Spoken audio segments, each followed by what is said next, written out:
नमस्कार सगळ्यांना. स्वागत आहे परत एकदा सर्वांचं आपल्या आवडत्या चॅनलवरती. तर आर-आर-बी ग्रुप डीसाठी आपण सिरीज चालू केलेली आहे आणि त्या सिरीजचे जवळपास 3 भाग आपणास मिळाले असतील. तर आज आपण भाग 4था या ठिकाणी पाहणार आहोत. त्या अगोदर नवीन असाल अवश्य आपल्या चॅनलला सबस्क्राईब करून घ्या आणि आपण या ठिकाणी जे प्रश्न परीक्षेमध्ये आलेले आहेत त्यासोबत येतील असे संभाव्य आणि रिपीट होणारे अशा सर्व पद्धतीचे प्रश्न विश्लेषणासहित आपण या ठिकाणी पाहत आहोत.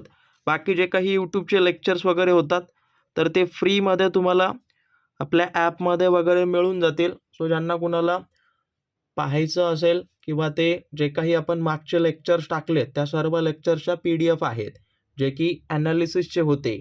जे परीक्षेमध्ये प्रश्न वगैरे जे शिफ्टला वगैरे आलेत ना, ते सर्व ॲपमध्ये उपलब्ध करून दिलेत. खाली लिंक आहे, जॉईन करून घ्या. तर बघा, पहिला प्रश्न काय म्हणतो की 2026-27च्या अर्थसंकल्पात भारतीय रेल्वेसाठी किती गुंतवणूक अथवा निधी दिलेली आहे. तर जवळपास बघायला गेलं तर अर्थसंकल्प जो काही जाहीर झालाय त्या अर्थसंकल्पामध्ये जवळपास 3.12 लाख कोटीची तरतूद करण्यात आलेली आहे 2026-27साठी. तर लक्षात ठेवा, याचीच सांगायला गेलं तर याचा मोटिव्ह काय, तर रेल्वे इंजिन वगैरे निर्माण करण्यासाठी, नवीन नवीन रेल्वे पूल वगैरे बांधण्यासाठी, म्हणजे एक पद्धतीनं निधी वगैरे कितपत मिळाला. त्यानंतर परत बघायला गेलं की ऑक्सिजनचे अणुवस्तुमान किती आहे. तर अणुवस्तुमान म्हणजेच काय, लक्षात ठेवा, अणुवस्तुमान म्हटलं तर प्रोटॉन जे असतात, ओके, प्रोटॉन प्लस जे काही न्यूट्रॉन असतात या दोघांची संख्या, यालाच काय म्हणतात, अणुवस्तुमान म्हटलं जातं. तर ऑक्सिजनच्या एका अणूमध्ये जवळपास किती असतात, 8 प्रोटॉन असतात आणि 8 काय असतात, न्यूट्रॉन त्या ठिकाणी असतात. तर 8 + 8 जर केलं तर जे काही 16 मिळतं, तर ते काय आहे, अणुवस्तुमान ते जे आहे ते ऑक्सिजनचं त्या ठिकाणी आहे. आलं का लक्षात. सो नोट डाऊन करून घ्या. आणि परत बघायला गेलं तर 12 जे आहे ते कोणाचं आहे, तर ते 12 जवळपास जे कार्बन असतं ना त्याचं हे अणुवस्तुमान आहे.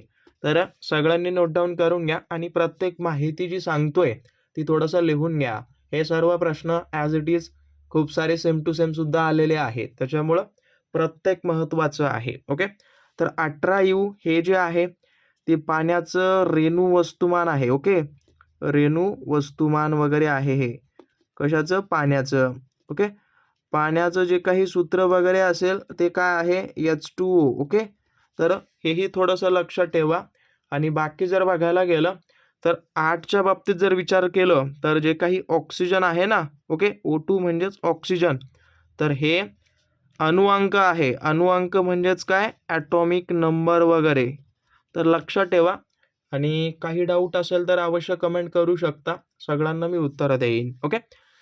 आणि फक्त तुमचं एवढंच काम आहे, या व्हिडिओला जास्तीत जास्त शेअर करून द्या, जेणेकरून जेवढे जास्त शेअर, लाईक, सबस्क्राईब वगैरे येतील ना, त्या पद्धतीचं या ठिकाणी तुम्हाला पुढे भाग वगैरे मिळत जातील.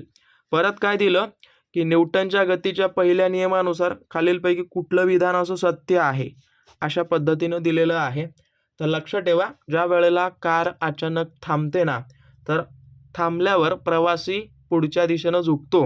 ओके, किंवा जो काही न्यूटनच्या गतीचा पहिला नियम आहे तो कशावर आधारित आहे, तर जे काही जडत्व आहे त्याच्यावर ते आधारित त्या ठिकाणी आहे. ओके, जसं की बघायला गेलं तर शरीर ज्या अवस्थेत आहे त्याच अवस्थेत टिकून ठेवण्याची जी काही प्रवृत्ती असते ना, त्यालाच एक पद्धतीनं लागू पडतं. ओके, विराम अवस्थेत असतं ते अचानक थांबल्यामुळं ॲज इट इज पुढं ढकलतं ना. हां, तर लक्षात ठेवा, एक गतिमान राहण्याचा प्रयत्न वगैरे करतं, अशा पद्धतीनं ते आहे. तर बघायला गेलं तर जे आहे ते कशा पद्धतीने येतं, कार अचानक थांबल्यावर प्रवासी जे पुढे सरकतात अथवा झुकतात त्यालाच हा न्यूटनचा पहिला नियम म्हणतात. बाकी जर बघायला गेलं तर पहिला आणि दुसरा हे जे 2 आहेत ते कशावर आधारित आहेत, तर हे दुसऱ्या नियमाशी संबंधित आहेत. ओके, दुसरा नियम. आता दुसरा नियम कशाशी संबंधित आहे, ओके, की इंजन सुरू झाल्यावर कार वेगवान वगैरे होते. त्यानंतर गुरुत्वाकर्षणामुळे मुक्तपणे खाली पडणारा दगड वगैरे, तर एक पद्धतीनं काय बल आणि प्रवेग ओके याच्याशी संबंधित असलेला हा एक दुसरा नियम आहे.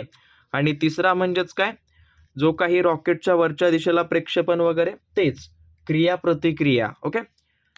प्रत्येक क्रियेला प्रतिक्रिया वगैरे असते ओके. लक्षात ठेवा तेच ॲज इट इज. तर हे थोडंसं लक्षात ठेवा. आणि परत बघायला गेलं तर चौथा प्रश्न काय म्हणतो, आणि हे सगळे प्रश्न रिपीट झालेले, परीक्षेला आलेले हे सर्व आहेत, त्यामुळं काळजीपूर्वक लिहा. इथं काय म्हटलंय की खालीलपैकी कोणता असा अधातू असूनही त्याला धातूसारखी चकाकी असते ओके. तर अधातू असलेला जो काही याच्यामध्ये आहे, तर आयोडीन जे आहे ते या ठिकाणी हा जो काही आहे तो अधातू तर आहेच, पण यालाच जे आहे ते एक पद्धतीनं चकाकी वगैरे म्हणजे ते चमकतं ओके. जे काही धातू अधातूचे गुणधर्म वगैरे आहेत ना, त्याच्याशी हा निगडीत प्रश्न आहे ओके. बाकी बघायला गेलं तर अजून एक याच्यामध्ये हिरा सुद्धा त्याच्यामध्ये वगैरे वळतो ओके. हिऱ्याला सुद्धा वगैरे चकाकी असते. बाकी बघायला गेलं तर हे फॉस्फरस, नायट्रोजन, गंधक हे काय आहेत, धातू तर आहेतच, पण हे चमकत नाहीत अथवा यांना जे आहे ते चकाकी वगैरे नसते ओके. तर हे सुद्धा थोडंसं नोट डाऊन करून घ्या. आणि परत सांगतोय, जेवढं होईल तेवढं या लेवलचे प्रश्न करा. आता आमच्याकडं सामान्य ज्ञानचा ठोकळा वगैरे आहे, सामान्य ज्ञानचा बनवलेला ओके. हा माझा क्रमांक आहे, अथवा ॲपमध्ये बॅच वगैरे चालू झालेली आहे, जॉईन करू शकता. परत काय दिलं की पॅकेजमध्ये जे काही किंवा पॅकेजमध्ये ज्या काही पॅकेट्स वगैरे असतात, तर त्याच्यामध्ये जे काही खाद्यपदार्थ असतं ना, ते पॅक केलेलं असतं. तर ते खाद्यपदार्थाला खवटपणा वगैरे येऊ नये म्हणून त्याच्यामध्ये कुठला वायू वगैरे भरतात. तर बघायला गेलं तर खवटपणा थांबवण्यासाठी जे आहे ते नायट्रोजन नावाचा जो वायू आहे, तो त्या ठिकाणी भरला जातो ओके. जसं की जे काही चिप्स वगैरे असतात ना, आपण दैनंदिन जीवनामध्ये चिप्स वगैरे खातो, तर ते चिप्स खवट वगैरे होऊ नये आणि त्याचं ऑक्सिडीकरण वगैरे होऊ नये म्हणून ते नायट्रोजन वगैरे वापरतात ओके. आता हे नायट्रोजनच का वापरतात, तर हा जो काही वायू आहे तो काय करतो, अन्नाशी कुठलीही प्रक्रिया वगैरे करत नाही ओके. तर लक्षात ठेवा, हाही एक महत्त्वाचा पॉईंट आहे. बाकी बघायला गेलं तर नायट्रोजन डायऑक्साईड, त्यासोबत बघायला गेलं तर नायट्रिक ऑक्साईड, हे दोन जे आहेत ते काय आहेत, विषारू वायू आहेत, म्हणून हे भरले जात नाहीत. याचे साईड इफेक्ट दिसून येतात. आणि बाकी तर आता हे तर सगळ्यांना माहिती असेल ओके. परत बघा, आता बघा इथं हे बघा, तुम्हाला सांगतो जे जे सूत्र आहेत ना ते पाठ करा आणि त्या सूत्रावर आधारित गणितं वगैरे सोडवा ओके. तर त्यावर एक 99% प्रश्न तुम्हाला दिसेल. तर आता इथं काय विचारलंय की आपल्याला विभवांतर विचारलेलं आहे ओके. तर बघा 4 ओहमचा दर ओके, दर सेकंदाला 64 जूल उष्णता निर्माण करतो, तर त्यातील विभवांतर किती असेल.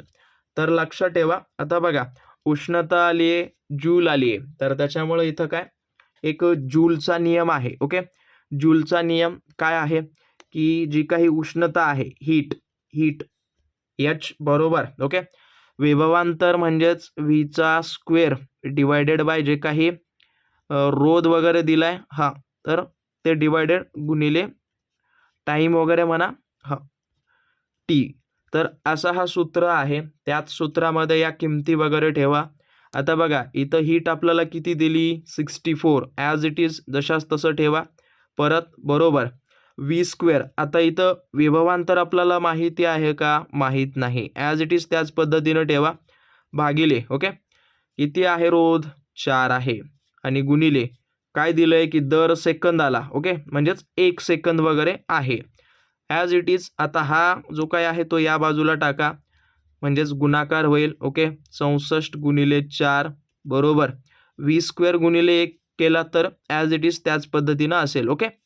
तर 64 गुणिले 4 जर केलात तर जवळपास किती येईल रे, 256 येईल ना, आणि बरोबर व्ही स्क्वेअर. आता हे वर्ग वगैरे जर काढून टाकला तर हे कटला जर, तर इथं किती येईल, हे स्क्वेअर फॉर्मॅटमध्ये येईल ना, तर जवळपास व्ही बरोबर ओके, हे वर्गमुळात 256 किती 56. आता 256चा वर्गमूळ काय आहे, तर जवळपास 16 आहे ना, त्याच्यामुळं व्ही बरोबर हे जर काढून टाकलं तर किती येईल, 16 येईल. ओके, वर्ग आणि वर्गमूळ तुम्हाला तेवढं सांगायची अपेक्षा म्हणजे पडणार नाही. तर 16 आहे का उत्तर याच्यामध्ये, 16 व्ही जे असेल ते काय असेल, विभवांतर या ठिकाणी आपल्याला मिळालं. तर अशा पद्धतीचे हे असतात, जेवढं होईल तेवढं प्रॅक्टिस करा. परत खालीलपैकी कोणता सजीव द्विविभाजन पद्धतीने प्रजनन वगैरे करतो. आता द्विविभाजन पद्धत म्हणजेच कसं असतं बघा, याच्यामध्ये जे काही पेशी असतात, ओके, म्हणजेच एक पद्धतीनं एक पेशीय जीव जो असतो ना, एक पेशीय जीव तो काय करतो, एक पेशी जी असते ना, तर त्याचंच विभाजन होऊन ओके 2 वेगवेगळे सजीव घटक बनतात. ओके, हा ए बनतो, हा बी बनतो. समजा हा एकच पेशी आहे, ओके, याचं विभाजन केलं तर हे स्वतंत्र पेशी 2 वेगवेगळे सजीव बनतात. यालाच द्विविभाजन वगैरे म्हणतात. तर लक्षात ठेवा. बाकी जर बघायला गेलं तर याच्यामध्ये एक पेशीय जीवामध्ये हे घडून येतं आणि एक पेशीय जीव इथं कुठला आहे, तर लेशमानिया जो आहे तो हा एक पेशी असलेला जीव वगैरे आहे. ओके, जसं की आता याच्यासोबत बघायला गेलं तर अमिबाचं सुद्धा उदाहरण याला लागू होतं. ओके, अमिबा सुद्धा याच्यामध्ये वळतं. बाकी गुलाबाचं रोप, फुलपाखरू, कडुलिंबाचं झाड हे काय आहेत, बहुपेशीय आहेत. ओके, बहुपेशीय असलेले हे काय आहेत, व एक पद्धतीनं सजीव वगैरे आहेत. ओके, तर लक्षात ठेवा. परत बघायला गेलं तर 8वा प्रश्न काय म्हणतो की खालीलपैकी कुठला असा मासा भारतात आढळणारा खाऱ्या पाण्यातील लोकप्रिय प्रकार आहे. तर खाऱ्या पाण्यामध्ये जो काही महत्त्वाचा मासा आढळतो तो आहे पापलेट नावाचा. ओके, हा समुद्रामध्ये आढळणारा मासा आहे.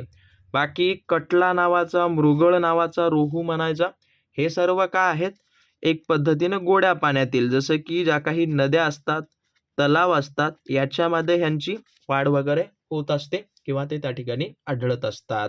ओके, बाकी हा वाला प्रश्न कमेंट करून द्या. याचे ऑप्शन का दिले नाहीत, कारण का चारीपैकी कुठला तरी एक बरोबर येतं म्हणून कोणीही उत्तरं देतात. ओके, तर ज्यांना येतंय त्यांनी उत्तरं द्या आणि जेवढे तुमचे जास्त कमेंट्स असतील, ओके, तेवढे भाग मी तुम्हाला परीक्षेपर्यंत प्रोव्हाइड करून देईन. ओके, फ्रीमध्ये पण दर्जेदार पद्धतीचे सगळे प्रश्न. त्याच्यामुळं काळजीपूर्वक सगळ्यांनी कमेंट करून द्या आणि सबस्क्राईब केलं नसेल तर करून घ्या. याच पद्धतीचे भाग तुम्हाला पुढं मिळत जातील. बाकी भेटूयात पुढच्या भागामध्ये. धन्यवाद. पाहत राहा आपलं आवडतं यूट्यूब चॅनल. धन्यवाद.